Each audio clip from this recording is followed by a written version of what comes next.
2 கொரிந்தியர் 4:1, 2 கொரிந்தியர் 4வது அதிகாரம் 1வது வசனம்.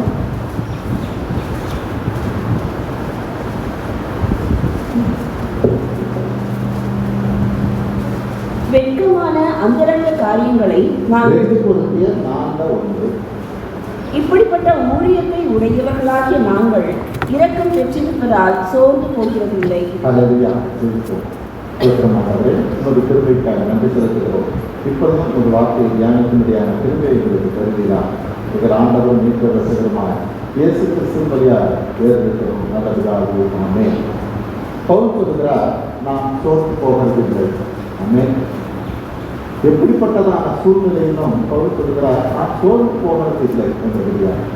இன்றைக்கு நமக்கு அதுதான் தேவை. ஒருவேளை நாம் நம்மளுடைய வாழ்க்கையிலே நாம் நினைத்தது நடக்காமல் போகிற போது நம்ம சோர்ந்து போகலாம், அல்லது நாம் நினைத்ததை நிறைவேற்ற முடியாமல் போகிற போது நாம் சோர்ந்து போகலாம். இன்னும் மற்றவங்க நம்மளை புரிஞ்சுக்கலன்னா கூட நம்ம சோர்ந்து போகலாம். இதுதான் நம்ம சொல்கிறத இப்படியெல்லாம் அவங்க புரிஞ்சிக்க மாட்டேங்கிறாங்களே, நம்ம அறிவிக்க மாட்டேங்கிறாங்களே என்றபடியாக சோர்ந்து போகலாம். ஒருவேளை சில நேரம் நம்மளுடைய சரீர பலவீனத்தின் நிமித்தம் கூட நாம் சோர்ந்து போகலாம். நம்மளுடைய தேவைகள் சந்திக்கப்படாத போது நாம் சோர்ந்து போகிறதுக்கு வாய்ப்பு உண்டு. இன்னும் சொல்ல போனால் நமக்கு நெருக்கமானவங்க கஷ்டப்படுறாங்கன்னா கூட நம்ம சோர்ந்து போகலாம். இப்படி சோர்வுகள் பல விதத்தில் நமக்கு வரலாம். பவுல் சொல்லுகிறார், நான் எந்த விதத்திலும் நான் சோர்ந்து போவதில்லை என்றபடியா. இது எப்போ எந்த சூழ்நிலையில் சொல்கிறார், எப்படிப்பட்ட காரியத்தை கடந்து வந்து சொல்கிறாருங்கிறத தான் நம்ம பார்க்கணும். அதே 2 கொரிந்தியர் 11 23 28 வாசிப்போம். நமக்கு நல்ல பரிச்சயமான ஒரு வசனம் தான். 2 கொரிந்தியர் 11 23 முதல் 28 வரை. அவர்கள் கிறிஸ்துவின் ஊழியக்காரரா?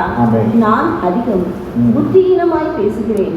நான் அதிகமாய் பிரயாசப்பட்டவன், அதிகமாய் அடிபட்டவன், அதிகமாய் காவல்களில் வைக்கப்பட்டவன், அநேக தரம் மரண அவதியில் அகப்பட்டவன். யூதர்களால் ஒன்று குறைய 40 அடியாக 5 தரம் அடிபட்டேன். 3 தரம் மிலாறுகளால் அடிபட்டேன். 1 தரம் கல்லெறியுண்டேன். 3 தரம் கப்பல் சேதத்தில் இருந்தேன். கடலிலே ஒரு ராப்பகல் முழுவதும் போக்கினேன். அநேக தரம் பிரயாணம் பண்ணினேன். ஆறுகளால் வந்த மோசங்களிலும், கல்லரால் வந்த மோசங்களிலும், என் சுய ஜனங்களால் வந்த மோசங்களிலும், அந்நிய ஜனங்களால் வந்த மோசங்களிலும், பட்டணங்களில் உண்டான மோசங்களிலும், வனாந்திரத்தில் உண்டான மோசங்களிலும், சமுத்திரத்தில் உண்டான மோசங்களிலும், கள்ள சகோதரரிடத்தில் உண்டான மோசங்களிலும், பிரயாசத்திலும் வருத்தத்திலும், அநேக முறை கண் விழிப்புகளிலும், பசியிலும் தாகத்திலும், அநேக முறை உபவாசங்களிலும், குளிரிலும், நிர்வாணத்திலும் இருந்தேன். இவை முதலானவைகளை அல்லாமல் எல்லா சபைகளை குறித்தும் உண்டாயிருக்கிற கவலை என்னை நாள்தோறும் நிறுத்துகிறது. ஹல்லேலூயா. பவுல் கடந்து வந்த பாதையை பாரு. எவ்வளவு பிரச்சனைகளை கடந்து வந்து அவர் சொல்றாரு, இவ்வளவு நான் அடி வாங்கியும் உதவாங்கி இவ்வளோ காரியங்களை நான் தாண்டி வந்தேன், நான் மனசுக்குள்ள சோர்ந்து போறதே இல்லை. ஹல்லேலூயா. இவ்வளோ பிரச்சனைகள் இருக்கு, அத்தனை பிரச்சனை, சாவுக்கே நான் நெருங்கி போயிருக்கேன். நான் சாதாரண ஆள் இல்லை. அந்த காரியத்தை அவர் முதல்ல சொல்கிற போது அதுக்காக தான் சொல்கிறார், அவர்கள் கிறிஸ்துவின் ஊழியக்காரரா நான் அதிகம்ங்கிறார். மற்றவர்களோட நான் அதிகமாக ஊழியம் செய்திருக்கிறேன்கிறார்.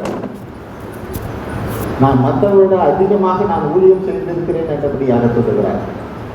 அப்படிப்பட்ட சூழ்நிலையில தானே அவர் சொல்லுகிறார், நான் இவ்வளவு காரியங்களை கடந்து வந்தும் தானே நான் ஒரு நாள் சோர்ந்து போகிறதே இல்லை. நம்ம எப்படி இருக்கிறோம்?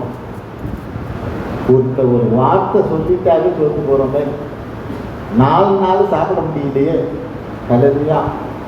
இதில் நம்ம கவனிக்க வேண்டியது என்னன்னா, பவுல் இந்த எந்த காரியத்தை நம்ம முன்னாடி பார்த்தோம், என்னென்ன காரியத்தில் நம்ம சோர்ந்து போகிறோம். நாம் நினைத்தது நடக்காத போது, நாம் நினைத்ததை நிறைவேற்ற முடியாத போது, மற்றவர்கள் நம்மை புரிந்து கொள்ளாத போது, இது எல்லாமே நான் படித்த ஒரு லிஸ்ட்டு படித்தேன்ல, இது எல்லாமே நம்மளுடைய சுயத்துக்கானது, நம்மளுடைய. ஹல்லேலூயா. அதை தான் புரிஞ்சுக்கணும். ஆனால் பவுல் படித்த லிஸ்ட் இருக்கு பாருங்க, அது எல்லாம் அவருக்கானதே இல்லை. கிறிஸ்துவுக்காய் ஓடும்போது ஏற்பட்ட பாடுகள், பிரச்சனைகள், அப்படிப்பட்ட நேரத்தில் நான் சோர்ந்து போவதில்லைங்கிற. ஆமென்.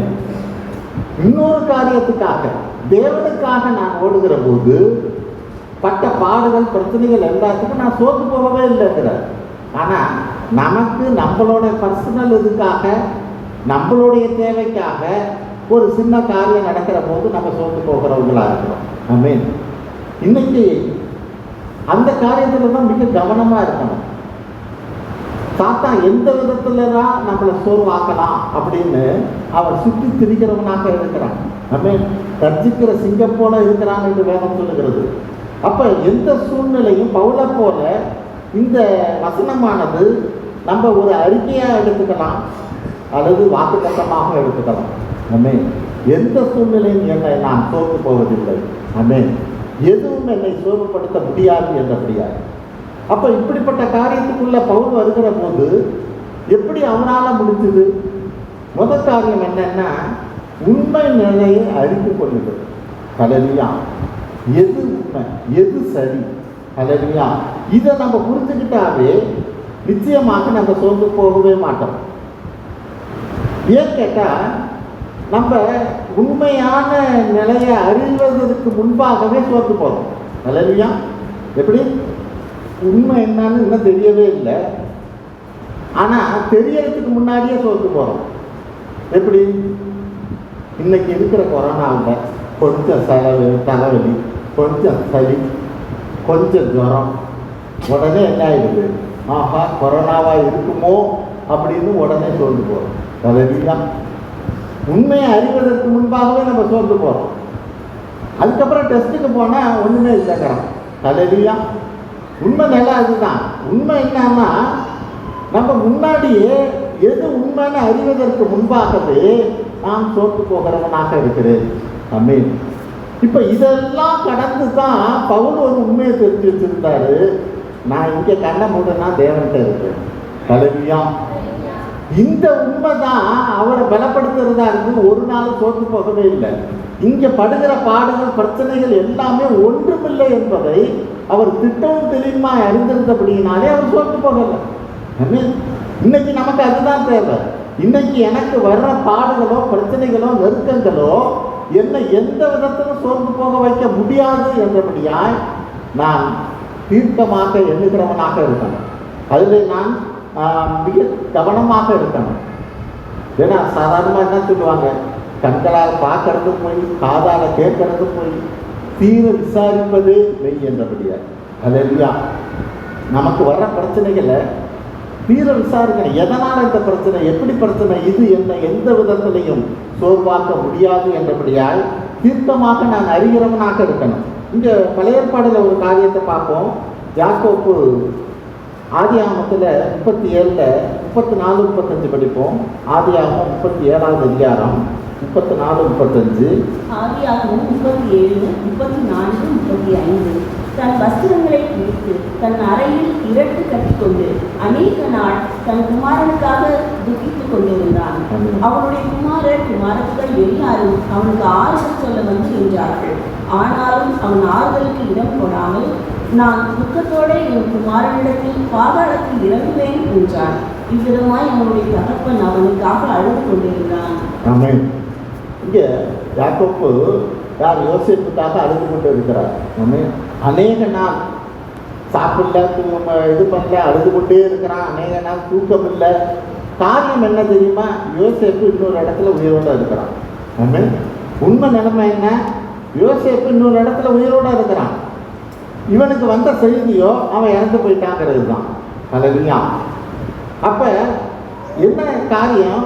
நம்ம உண்மையை சரியானதை நம்ம தெரிந்து கொள்கிற போது மட்டும்தான் நம்ம சோர்ந்து போகாமல் இருக்க முடியும். ஆமென். அது இதுதான் உலக பிரகாரமான காரியத்தை விட அதை கடந்த ஒரு காரியத்தையும் நம்ம அறிஞ்சுக்கிறவங்களா இருக்கணும். ஆண்டவருக்குள்ளே வந்த கிறிஸ்துவுக்குள்ளே வந்த நாம் தானே இந்த பாடுகள் ஏன் வந்தது, எதுக்கு வந்தது, என்னை எந்த விதத்தில் தேவன் என்னை சேவ் பண்ண விரும்புகிறார். ஒருவேளை அதற்காக அனுமதித்திருக்கலாம். நான் இப்படிப்பட்ட காரியங்கள் எல்லாம் ஒரு ட்ரெயினிங் ஆகணும் என்றபடியாக தேவன் அனுமதித்திருக்கலாம். அல்லது தேவன் ஏதோ ஒரு காரியத்தை என்னை கற்றுக்கொள்ளும்படியாக அனுமதித்திருக்கலாம். இன்னும் சொல்ல போனால் உண்மை நிலையே வேறையாக இருக்கலாம். அப்போ நான் அதை அறிந்து கொள்ளுகிற போது, புரிந்து கொள்ளுகிற போது மட்டும்தான் என்ன நான் சோர்ந்து போகாமல் இருக்க முடியும். ஹல்லேலூயா. பிலிப்பியர் 1:23 படிங்க. பவுல் இதான் சொல்றார். பிலிப்பியர் 1:23. பிலிப்பியர் 1:23. ஏனெனில் இவ்விரண்டினாலும் நான் நெருக்கப்படுகிறேன். தேகத்தை விட்டு பிரிந்து கிறிஸ்துவுடனே கூட இருக்க எனக்கு ஆசை உண்டு. அது அதிக நன்மையாய் இருக்கும். தேகத்தை விட்டு பிரிவது அதிக நன்மையாக இருக்குங்கிற ஆமென். அதை தெரிஞ்சபடினால தான் அவர் சோர்ந்து போகிறதில்லை. ஆனால் நம்மளும் சொல்லுவோம், சில நேரம் என்ன காரியத்தை சொல்லுவோம், நீ நான் இப்படி இருக்கிறதுக்கு செத்து போனா பரவாயில்ல, இது தேகத்தை விட்டு பிரிந்து போகிறதுக்கான ஆசையா? ஹல்லேலூயா. உலகத்தில் இருக்கிற கஷ்டத்துக்காக போடுகிற ஒரு ஆசை, இந்த உலகத்தை விட்டு நான் ஓடணுங்கிற ஆசை. ஹல்லேலூயா. அப்படி அவர் பவுல் சொல்லல. நான் இந்த தேகத்தை விட்டு பிரிந்தாலும் நான் தேவனோடு இருப்பேன். ஹல்லேலூயா. கர்த்தரோடு நான் இருப்பேன். அதுக்கு நான் பிரியப்படுகிறவனாக தான் இருக்கிறேன் என்றபடியாய். அப்போ காரியம் என்ன? அவர் திட்டமாக தெளிவாக ஒரு காரியத்தை அறிந்திருந்தபடியினாலே, புரிந்திருந்தபடியினாலே, அவர் சாவுக்கேதுவான ஒரு காரியம் அவர் வாழ்க்கையில் வந்தாலும் தானே. ஒரு முறை அவரை அடித்து நகரத்தை விட்டு வெளியில் தூக்கி போட்டாங்க. காம்பவுண்ட் வாலுக்கு வெளியே தூக்கி போட்டாங்க. திருப்பி கொஞ்ச நேரத்தில் மயக்கம் தெரிஞ்சு அவர் செத்து போயிட்டாரும் தூக்கி போட்டாங்க. ஆனால் மயக்கம் தெரிஞ்ச பிறகு திரும்பி வந்து அதே இடத்துல பிரசன்னம் பண்ணுகிறார். ஹல்லேலூயா. அப்படின்னா அவர் எவ்வளோ வைராக்கியம் இருக்கணும். ஆமென். அவர் ஏன் தோற்று போகலை? இந்த காரியத்தில் அவர் தோற்று நல்ல வேலை நான் தப்பிச்சேன்டா அப்படின்னு அங்கேருந்து அவர் ஓடி போகல. திரும்பவும் அதே இடத்துக்கு போய் ஆண்டவரை குறித்து அறிவிக்கிறவராக இருக்கிறார். ஆமென். சோர்வோ அந்த பிரச்சனையோ எந்த விதத்திலையும் அவரை சோர்வாக்கவில்லை என்கிற காரியத்தை பார்க்குறோம். இன்னைக்கு நமக்கு தேவை எந்த விதத்தில் எந்த காரியம், உலக காரியம் எதுவுமே நம்மளை சோர்வுக்குள்ளாக்காதபடியாய் நம்மளை நம்ம காத்துக்கொள்கிறவங்களாக இருக்கணும். ஆமென். ரெண்டாவது காரியம், மற்றவர்களுக்கு உதவுவதில்லை. கலாத்தியர் 6:9 படிப்போம். கலாத்தியர் 6:9. நன்மை செய்வதில் சோர்ந்து போகாமல் இருப்போமாக. நாம் தளர்ந்து போகாதிருந்தால் ஏற்ற காலத்தில் அறிவோம். நன்மை செய்வதிலே சோர்ந்து போகாமல் இருப்போமாக. ஆமென்.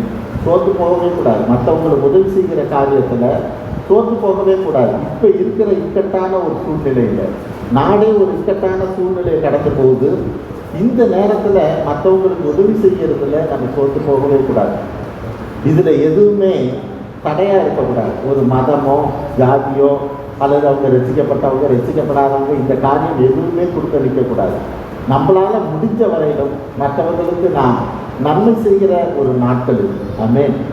நமக்கு நாம் மற்றவர்களுக்கு எல்லா விதத்திலும் உதவி செய்கிறவங்களா இருக்கணும். வேதம் என்ன சொல்லுது? நன்மை செய்கிறது சோர்ந்து போகாமல் இருப்போமாக, ஏற்ற காலத்தில் அதை அறுப்போம். ஆமென்.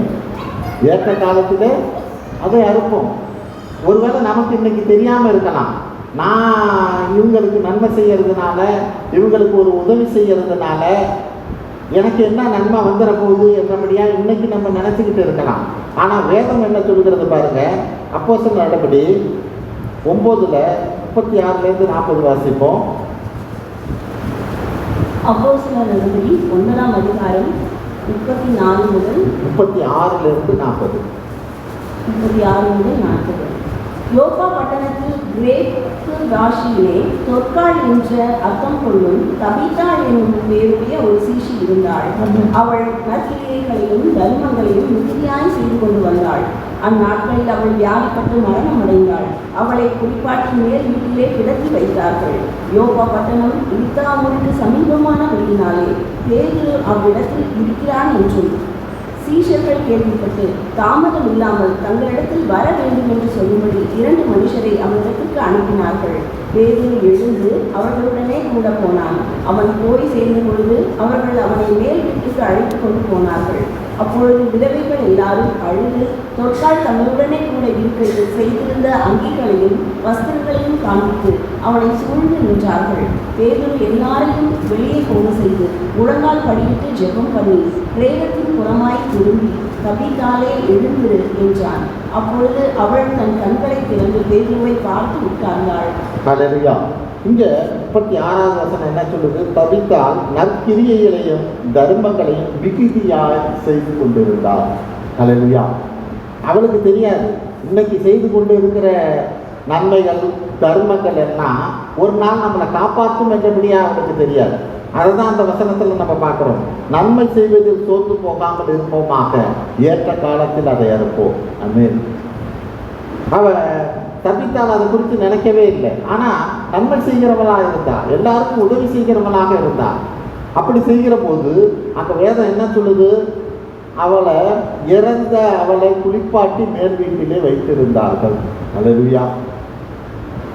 ஒருவேளை கொஞ்சம் போய் உயிர் இருந்தால் கூட குளிப்பாட்டுறப்ப முடிச்சுக்கலாம், ஏதாவது ஒரு காரியம் நடக்கலாம்.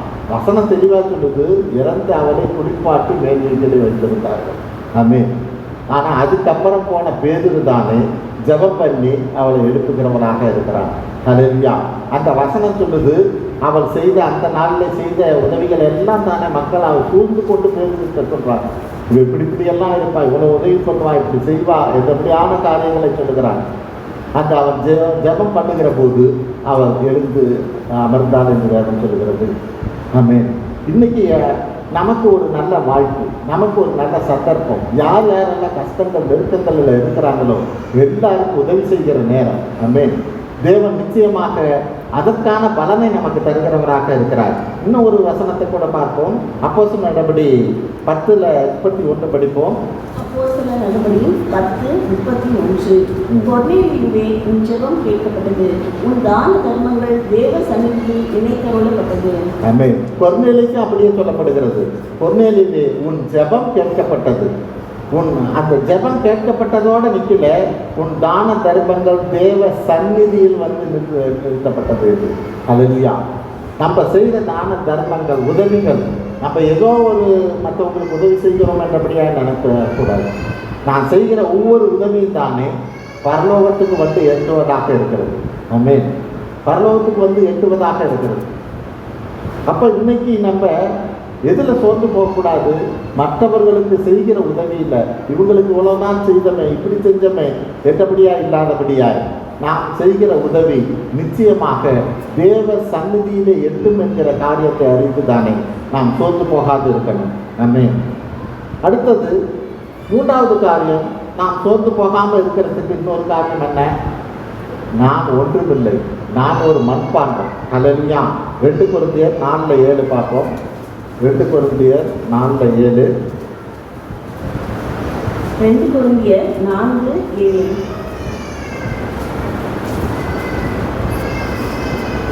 இந்த மகத்துவமுள்ள வல்லமை எங்களால் உண்டாயிராமல் தேவனால் உண்டாயிருக்கிறது என்று விளங்கும்படி இந்த பொக்கிஷத்தை மண்பாண்டங்களில் பெற்றிருக்கிறோம். அல்லேலூயா. இந்த பொக்கிஷத்தை மண்பாண்டங்களிலே பெற்றிருக்கிறோம். பவுல் சொல்லுகிறார், நான் அற்புதம் செய்கிறேன், அதிசயத்தை செய்கிறேன் அப்படின்னா அது நான் ஒன்றுமே இல்லை, நான் ஒரு மண்பாண்டம், மண்ணினால் ஆனவன். ஆனால் எனக்குள்ளே அந்த மண்பாண்டத்துக்குள்ளே இந்த பொக்கிஷத்தை பெற்றுக்கொண்டு இருக்கிறேன்கிறார். ஆமென். இந்த வல்லமையை தேவன் தாமே இந்த பொக்கிஷத்தை மண்பாண்டத்தில் வைத்திருக்கிறார். அது மண்பாண்டமாக இருக்கலாம், அதுக்குள்ள ஒரு தங்கமோ விலை உயர்ந்த பொருளோ அது இருக்கிற போது அப்போ தான் அதோட மதிப்பே தெரியும். ஆமென். அப்போ இன்னைக்கு நமக்குள்ள ஆண்டவர் இருக்கிற போது மட்டும்தான் அதுக்கான மதிப்பு. ஆமென். அதுக்கான மரியாதை. அல்லேலூயா. நம்ம ஒரு மண்பாண்டம். இப்போ பார்க்குறோம், அங்கங்கே டெல்லியில் மற்ற இடத்துலன்னா குவியெல்லாம் போட்டு எண்ணி விட்டுக்கிட்டு இருக்கிறாங்க. ஒன்றுமே இல்லை, சரீரம் ஒன்றுமே இல்லை. ஆமென். நம்ம ஒன்றுமே இல்லை, அடுத்த செகண்ட் ஒன்றும் இல்லை. அப்போ இன்னைக்கு நமக்கு தேவை, நான் ஒன்றுமில்லை என்கிறத நான் புரிஞ்சவனாக இருக்கணும். என்னுடைய மேட்டிமை மற்ற காரியங்கள் எல்லாம் தானே முற்றிலுமாக நான் என்னை விட்டு எடுத்து போடுகிறவனாக இருக்கணும். மற்றவர்களுக்காக உதவுகிற காரியத்திலும் தேவனை குறித்ததான காரியத்திலும் தானே நான் ஒன்றுமில்லை என்பதை நான் அறிந்தவனாக இருக்கணும். ஏன்னா எப்படிப்பட்டதான பிரச்சனையாக இருந்தாலும் தானே தப்புவிக்க வல்லவர் அவரே. அல்லேலூயா. எந்த வியாதியாக இருந்தாலும் எந்த காரியங்களாக இருந்தாலும் தப்புவிக்க வல்லவர் அவரே. உலகத்தில் இருக்கிறவனை காட்டிலும் என்னில் இருக்கிறவர் பெரியவர். அப்படின்னா என்ன? உலகத்தில் இருக்கிற கொரோனாவை காட்டிலும் என்னில் இருக்கிற எதிர்ப்பு சக்தியான இயேசு கிறிஸ்து பெரியவர். அல்லேலூயா. அப்போ எதிர்ப்பு சக்தியை பெருசாக்குன்னா எதை போய் பெருசாக்கிக்கிட்டு இருக்கிற? உணவெல்லாம் அவசியம்தான். ஆனால் இங்கே நமக்கு தேவை, வேதம் என்ன சொல்லுது? என்னில் இருக்கிறவர் பெரியவர்ங்கிறதுல இயேசு கிறிஸ்து தான் என்னில் இருக்கிற பெரியவர். நான் இப்போ எப்படி அதை அதிகப்படுத்துறது? என்ன ஆவியில் நான் இன்னும் அதிகப்படுத்துகிறவனாக இருக்கணும். ஆமென். பரிசுத்தாவின் வல்லமையில், பரிசுத்தாவியோட பிரசன்னத்துக்குள்ளாக, பரிசுத்த ஆவியானவருடைய பாதுகாப்புக்குள்ளாக நான் என்னை இன்னும் அதிகப்படுத்துகிறவனாக இருக்கணும். ஆமென். இன்னைக்கு நிச்சயமாக எல்லாருக்குமே மற்ற நாட்களை விட அதிகப்படியான நேரம் நம்ம வீட்டில் இருக்கிறவங்களா இருக்கிறோம். ஆமென். இந்த நேரத்தில் கிறிஸ்துவுக்குள்ளாக என்னுடைய எதிர்ப்பு சக்தியை அதிகப்படுத்துகிறவனாக இருக்கிறேனா? வேதத்தை வாசிப்பதிலோ அல்லது தேவனை தியானிக்கிற காரியத்திலேயோ ஜெபிப்பதிலையோ நான் எந்த விதத்தில் முன்னே காட்டுன்னு நான் அதிகப்படுத்தி இருக்கிறேன். ஆமென். இன்னைக்கு அதுதான் அவசியம். அது இந்த உலகத்தோடு முடிஞ்சு போகிறது இல்லை, அது ஒன்றும் வீணாக போகிறது இல்லை. அல்லேலூயா. ஒரு நாள் நிச்சயமாக தேவன் இந்த உலகத்தில் கொடுக்குற பாதுகாப்பு மட்டுமல்ல, பரலோகத்திலே அவர்களுக்கான இடத்தை ஆயத்தம் பண்ணுவேன் என்று வேதம் சொல்லுகிறது. ஆமென். நமக்கான ஒரு இடத்தை, நிச்சயமாக பெரிதான ஒரு இடத்தை அவர் ஆயத்தப்படுத்துகிறவராக இருக்கிறார். ஆமென். அவர் இந்த நாளில் நம்ம கிறிஸ்துவுக்குள்ளாக பலப்படுகிறவங்களா இருக்கணும். பிரச்சனைகள் வரலாம், நெருக்கங்கள் வரலாம். வேதம் என்ன சொல்லுது? எரேமியா 18:1-6 படிப்போம். எரேமியா 18:1-6. எரேமியா 18:1-6 வரை. கர்த்தரால் எரேமியாவுக்கு உண்டான வசனம்: நீ எழுந்து குயவன் வீட்டிற்கு போ, அங்கே என் வார்த்தைகளை உனக்கு தெரிவிப்பேன் என்றார். அப்படியே நான் குயவன் வீட்டிற்கு போனேன். இதோ அவன் திரும்பியினாலே வளைந்து கொண்டிருந்தான். குயவன் வளைந்து கொண்டிருந்த மண்பாண்டம் அவன் கையிலே கெட்டு போயிற்று. அப்பொழுது அதை திருத்தமாய் செய்யும்படிக்கு தன் பார்வைக்கு சரியாய் கண்டபடி குயவன் அதை திரும்ப வேறே பாண்டமாக வளைந்தான். அப்பொழுது கர்த்தருடைய வசனம் எனக்கு உண்டாகி அவர்: இஸ்ரவேல் குடும்பத்தாரே, இந்த குயவன் செய்வது போல நான் உங்களுக்கு செய்யக்கூடாதோ என்று கர்த்தர் சொல்லுகிறார். இதோ இஸ்ரவேல் வீட்டாரே, களிமண் குயவன் கையில் இருக்கிறது போல நீங்கள் என் கையில் இருக்கிறீர்கள். ஹல்லேலூயா. வசனம் 6 என்ன சொல்லுது பாருங்க. இந்த குயவன் செய்தது போல நான் உங்களுக்கு செய்யக்கூடாதோ. ஹல்லேலூயா. இதே வசனத்தை இன்னொரு இடத்துல பார்ப்போம். ரோமர் 9:21 பாருங்க. ரோமர் 9:21. ரோமர் 9:21. மிதியிட்ட ஒரே களிமண்ணினாலே குயவன் ஒரு பாத்திரத்தை கனமான காரியத்துக்கும் ஒரு பாத்திரத்தை கனவீனமான காரியத்துக்கும் பண்ணுகிறதற்கு மண்ணின் மேல் அவனுக்கு அதிகாரம் இல்லையோ? மண்ணின் மேல் அவனுக்கு அதிகாரம் இல்லையோ? அங்கேயும் என்ன சொல்லுது வசனம்? குயவனுக்கு நான் உங்கள் குயவன் செய்தது போல நான் உங்களுக்கு செய்ய அதிகாரம் இல்லையோ? அப்போ தேவன் நம் மீது அதிகாரம் பெற்றிருக்கிறார். ஹல்லேலூயா. ஆனால் காரியம் என்ன? தேவனிடத்திலே அன்பு கூறுவதற்கு சகலமும் நன்மைக்கு ஏதுவாகவே நடக்கிறதுங்கிறதுல ஒரு திட்டமும் தெளிவுமாக இருந்தால் மட்டும்தான் நம்ம சோர்ந்து போகாமல் இருக்க முடியும். ஹல்லேலூயா. ஏன்னா மற்றவர்கள் பார்வையிலையோ நம்ம பார்வையிலையோ ஒருவேளை நான் ஆண்டவரை குறித்ததான காரியத்தில் உலகத்தில் இருக்கிறவனை காட்டிலும் என்னில் இருக்கிறவர் பெரியவர்கிற காரியத்தில் என்னில் இருக்கிற எதிர்ப்பு சக்தியாகி ஆண்டவராய் இயேசு கிறிஸ்துவை நான் மகிமைப்படுத்தி இருக்கிற போதும் தானே பவுலை போல சில பிரச்சனைகள் வரலாம். ஆமென். ஆனால் அதே பவுலை போல நாம் சோர்ந்து போவதில்லைங்கிறதுலையும் திட்டமும் தெரியுமா இருக்கணும். ஆமென். பவுல் ஜெபிக்காமல் இல்லை, பவுல் தேவனுடைய ஊழியத்தை செய்யாமல் இல்லை, ஆனாலும் பிரச்சனைகள். ஹல்லேலூயா. எல்லா விதத்திலும் தானே நெருக்கப்படுகிறவராக இருக்கிறார். அப்படிப்பட்ட சூழ்நிலையில் அவர் சொல்லுகிறார், நான் சோர்ந்து போகிறதில்லை என்றபடியார். இன்னைக்கு அதுதான் நமக்கு தேவை. ஆமென். எந்த சூழ்நிலையாக இருந்தாலும் நான் சோர்ந்து போவதில்லை என்றபடியார். இன்னும் ஒரு வசனத்தை அதுக்கு படிச்சிடுவோம். தானியேல் 4:35 படிப்போம். தானியேல் 4:35. தானியேல் 4:35. பூமியின் குடிகள் எல்லாம் ஒன்றுமில்லை என்று எண்ணப்படுகிறார்கள். அவர் தமது சித்தத்தின்படியே வானத்தின் சேனையையும் பூமியின் குடிகளையும் நடத்துகிறார். அவருடைய கையை தடுத்து அவரை நோக்கி, என்ன செய்கிறீர் என்று சொல்லத்தக்கவன் ஒருவனும் இல்லை என்றேன். என்ன செய்கிறீர் என்று சொல்லத்தக்கவன் ஒருவனும் இல்லை. ஆமென். அவருடைய கையை தடுத்து. ஹல்லேலூயா. அவரை போய் நம்ம கேட்க முடியாது. எப்போ ஏன் இந்த வசனம், ஏன் இந்த வார்த்தை? இப்போதான் நீ உண்மையிலே தேவனை தேவனாக ஏற்றுக்கொள்கிறன்னு அர்த்தம். ஆமென். உனக்கு நல்லதே செஞ்சுக்கிட்டு இருக்கிறப்ப இல்லை. ஹல்லேலூயா. உனக்கு பிரச்சனையே வராதப்ப இல்லை. ஆமென். உனக்கு பிரச்சனைகள் வருகிற போதும் தானே நீ மௌனமாக இருப்பாயானா அந்த வேதத்தில் அவருடைய கையை தடுக்கிறவன் யார்? ஆமென். என்ன செய்கிறீர் என்று சொல்லத்தக்கவன் ஒருவனும் இல்லை. ஆமென். நான் இதை ஏற்றுக்கொண்டு தேவனுக்கு தெரியாம என்னுடைய வாழ்க்கையில எதுவுமே நடக்காது என்றபடியாய் நான் அதை ஏற்றுக்கொள்ளுகிற போது, அந்த பாடுகளை பிரச்சனைகளை ஏற்றுக்கொள்ளுகிற போது, நான் பாடுகளை பிரச்சனைகளை அல்ல என் தேவனை நான் ஏற்றுக்கொள்கிறேன். ஆமென். நான் என் தேவனை ஏற்றுக்கொள்கிறேன். இப்படிப்பட்டதான நெருக்கங்கள் வருகிற போது ஒரு நாளும் அது நம்மளை சோர்வடைய செய்யாதபடிக்காய் நம்மை நாம் காத்துக்கொள்கிறவர்களாக இருக்கணும். ஆமென். இன்னும் ஒரு காரியம் அதை குறித்து பார்ப்போம். அடுத்தது அறிக்கையிடுதல், டிக்ளரேஷன். ஆமென். எப்போ நம்ம சோர்ந்து போகாதபடி காரியம் என்ன?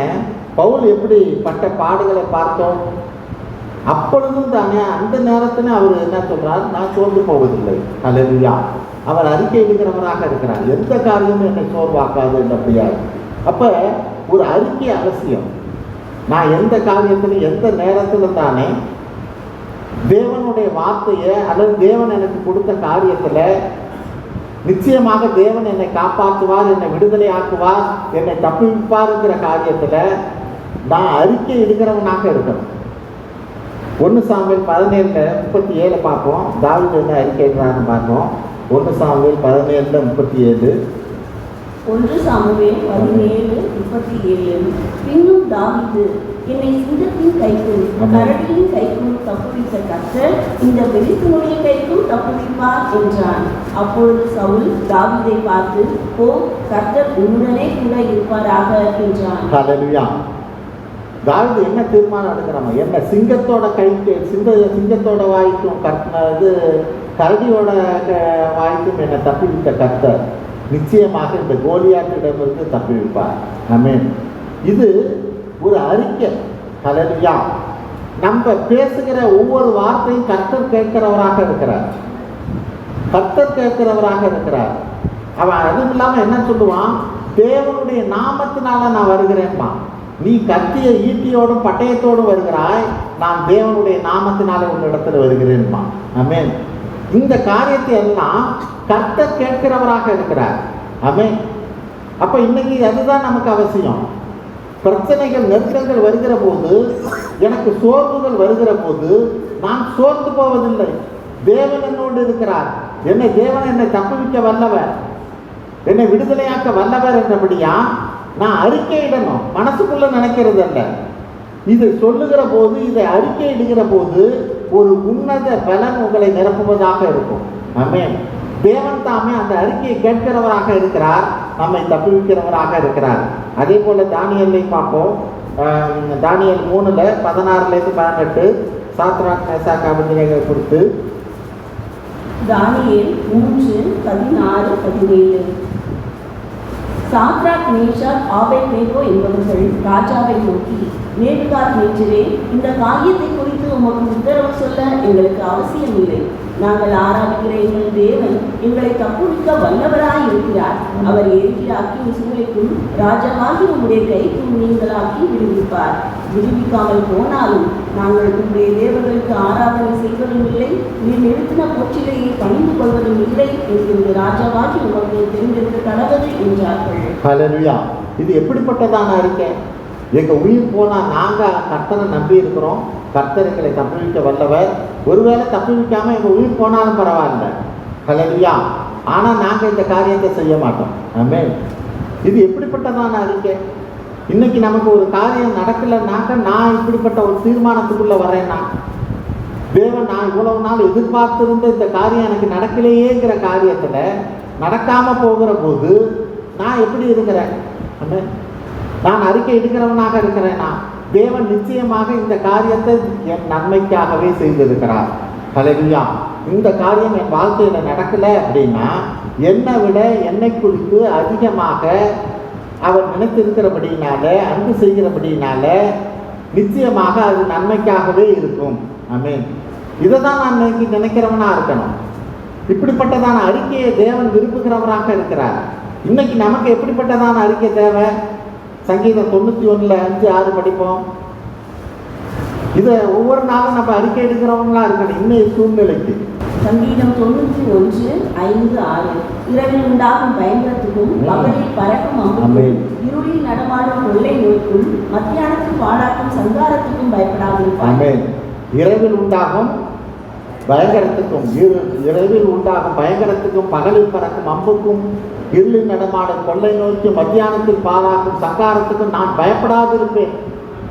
கொரோனாவை குறித்து பயம் வந்தால் இதுதான் நம்மளோட அறிக்கையாக இருக்கணும். எந்த நேரத்திலும் இதை நான் அறிக்கை எடுக்கிறவனாக இருக்கணும். எப்படிப்பட்டதான கொள்ளை நோய் வந்தாலும் தானே என்னை எதுவும் அணுகாது. ஆமென். எதுக்கு நான் பயப்படாது இருப்பேன். ஆமென். பாலாக்கும் சங்காரத்துக்கு நான் பயப்படாது இருப்பேன். இதுதான் நம்மளை சோத்து போகாம வைக்கும். அல்லேலூயா. இதுதான் பயத்தின் ஆவி அல்ல, பலத்தின் ஆவி, தைரியத்தின் ஆவி கொடுக்க வல்லது இதுவே. ஆமென். இன்னைக்கு அதை தான் நம்ம அறிந்திருக்கணும். இன்னைக்கு எந்த காரியமும் உலக காரியம் எதுவுமே நம்மளை சோர்வடைய செய்ய முடியாது என்றபடியாய் கிறிஸ்து எனக்குள்ள இருக்கிறார். உலகத்தில் இருக்கிறவனை காட்டில் என்னில் இருக்கிறவர் பெரியவராக இருக்கிறார், பெரிய எதிர்ப்பு சக்தியாக இருக்கிறார். நான் இந்த எதிர்ப்பு சக்தியை இந்த நாளில் இன்னும் நான் அதிகப்படுத்தணும். ஆமென். நான் அதிகப்படுத்தணும். தேவன் என்னை தப்புவிக்க வல்லவர், என்னை காப்பாற்ற வல்லவர். அல்லேலூயா. அவர் இந்த நாளில் இப்படிப்பட்டதான காரியத்தில் நாம் ஜெயம் எடுக்கிறவர்களாக இருப்போம். தேவன் தாமே நம்மளை ஆசீர்வதிப்பார். முதல் காரியம் என்ன? நம்ம சோர்ந்து போகிறதுக்கு உண்மை நிலைய சரியானதை நம்ம புரிஞ்சுக்கிறவர்களாக இருக்கணும். அதுதான் நம்மளை சோர்ந்து போக விடாதபடி நம்மை காப்பாற்ற வல்லது. ரெண்டாவது காரியம், இந்த நாளில் மற்றவங்களுக்கு நம்ம செய்கிற உதவியானது வேதம் சொல்லுகிறபடியாய் ஒரு நாள் இந்த காரியங்கள் நம்மளை எல்லாம் காப்பாற்ற வல்லது. ஆமென். சோர்ந்து போகாமல் மற்றவங்களுக்கு உதவி செய்வோம். மூணாவது காரியம், நான் ஒன்றுமில்லை, நான் ஒரு மண்பாண்டம். ஆமென். நான் ஒரு களிமண். அல்லேலூயா. என் தேவன் தான் என்னை காப்பாற்ற வல்லவர். அந்த மண்பாட்டத்துக்குள்ளே இருக்கிற பொக்கிஷத்துக்கு தான் மதிப்பு. அது பொக்கிஷம் இருந்தால் மண்பாட்டத்தை பத்திரமா வைப்பாங்க, இல்லைன்னா தூக்கி போட்டு உடைச்சிடுவாங்க. அல்லேலூயா. அப்போ ஆண்டவராக இயேசு கிறிஸ்து எனக்குள்ளே இருக்கணும். அவரே என்னுடைய எதிர்ப்பு சக்தியாக இருக்கிறார். எல்லா சூழ்நிலையிலும் என்னை காப்பாற்ற வல்லவராக இருக்கிறார். நான்காவது காரியம், அப்படியா நம்ம ஒவ்வொரு நாளும் தானே நான் அறிக்கை எடுக்கிறவனாக இருக்கணும். மத்தியானத்தில் பாலாக்கும் சங்காரத்துக்கு நான் பயப்படாது இருப்பேன். கொள்ளை நோய் தானே, இருளில் நடமாடும் கொள்ளை நோய்க்கும் எப்படிப்பட்டதான சூழ்நிலையாக இருந்தாலும் தானே நான் பயப்பட மாட்டேன். கர்த்தர் என்னோடு கூட இருக்கிறார். கர்த்தரை மீறி எந்த ஒரு காரியம் என் வாழ்க்கையில் நடக்காது என்றபடியால் நான் அறிக்கை எடுக்கிறவனாக இருக்கிற போது தேவன் தாமே நம்மளை தப்புவிக்க வல்லவராக இருக்கிறார். ஜெபிப்போம். ஸ்தோத்திரமானவரே, உமது எல்லையில்லா கிருபைக்காய் நாங்கள் நன்றி செலுத்துகிறோம். அப்பா, நீர் நேற்று மென்று மாறாதவராக இருக்கிறீர். இந்த நாளிலும் ஆண்டவரே, எல்லா விதமான சூழ்நிலையிலும் நீர் காண்கிற தேவனாக இருந்து எங்களை தப்புவிக்கிற தேவனாக நீர் எங்களோடு இருக்கிறபடியாக நமக்கு நன்றி செலுத்துகிறோம். அப்பா, இப்பொழுதும் ஆண்டவரே, இதை கேட்கிற உமது பிள்ளைகள் ஒவ்வொருவரும் தானே அவர்களுக்குள்ளாக கிறிஸ்துவுக்குள்ளாக பலப்பட தேவன் தாமே உதவி செய்ய வேண்டுமாய் ஜெபிக்கிறோம். ஆவியானவர் தாமே வழிநடத்த வேண்டுமாய் ஜெபிக்கிறோம். ஆசீர்வதிப்பீராக. எங்கள் ஆண்டவர் மீட்பர் ரட்சகருமாய் இயேசு கிறிஸ்துவின் வழியாக இருக்கிறோம். நல்ல பிதாவே. ஆமென்.